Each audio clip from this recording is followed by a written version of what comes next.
The third movie was awful. I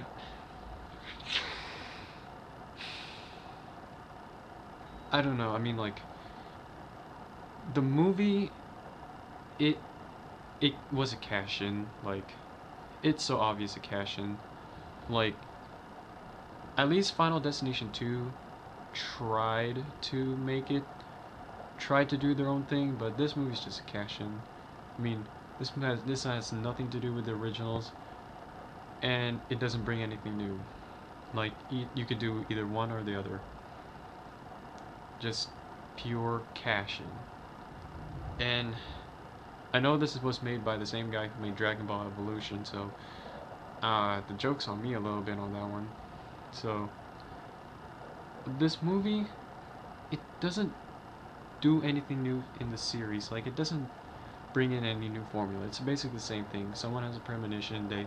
Some people get off, and shit happens, and they think they're okay, but then more shit happens. So they're gonna try to avoid death. That's the gist of the movie series. And the whole movie follow after like the first few minutes, it follows this pattern.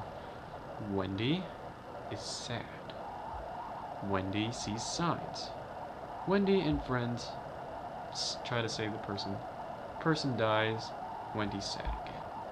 Then she sees more clues. It's that cycle. And you wouldn't really believe me, but that's the movie. It's this cycle of like someone dies, someone's sad, someone sees clues, they try to save them, repeat. And the movie isn't that spectacular anyways. Like the major kill scene where the thing that's avoided, it's lame.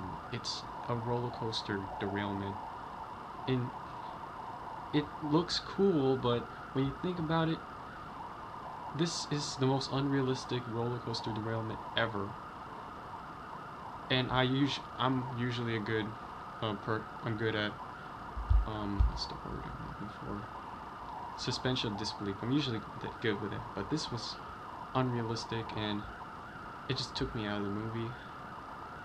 Everything else was just lame. Like none of the characters worked with each other. Like unlike the first few movies, they were just scattered everywhere. I mean, they were just waiting to die. That's basically this movie. And you know, I could compliment the kill scenes. I like the scene where the girl got like nailed to the face, and she was played by the girl who was in Instant Star, the main character from Instant Star. That was kind of cool. And I like my favorite character was the goth guy. Was Ian. Like they made him look like an asshole, but in truth, he was like the one character who made the most sense and was the most likable. And and then like everything else in the movie was just pass. Kill scenes, yeah, I admit the kill scenes were kind of cool, but some were just okay. Characters were cardboard cutouts, and plot was non-existent. I mean, not even the twists. Like, there's a twist where they're trying to get like Wendy's sister was on the roller coaster. Ooh, I didn't see that coming. And what else? And then the clues that they give, like in the first movie, at least the clues were kind of cryptic, so you had to figure it out. In this movie, it's so obvious, and some of the clues were just stupid. Like there's camera clues, like Wendy took pictures, and those pictures would determine how they die. Yeah, they use pictures now. They don't. Death doesn't give signs anymore because Death got smarter in this movie apparently. And in the pictures they use, like, it's not just like recent. They also use like she took a picture of Abraham Lincoln.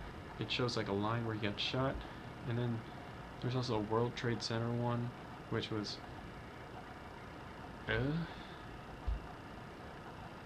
And what else in this movie?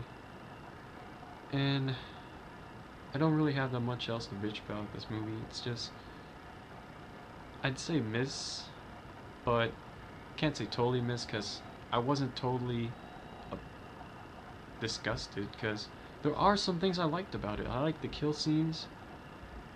I still like the gimmick of this series, and I like some of the actors on the show. I mean, movie. Sorry, movie. Um, I don't know. It's just like this movie's just. It's the worst of the three, but it's a guilty pleasure, I guess. If you just want a dumb movie for Halloween, there you go. But I'd still say just go with the first two.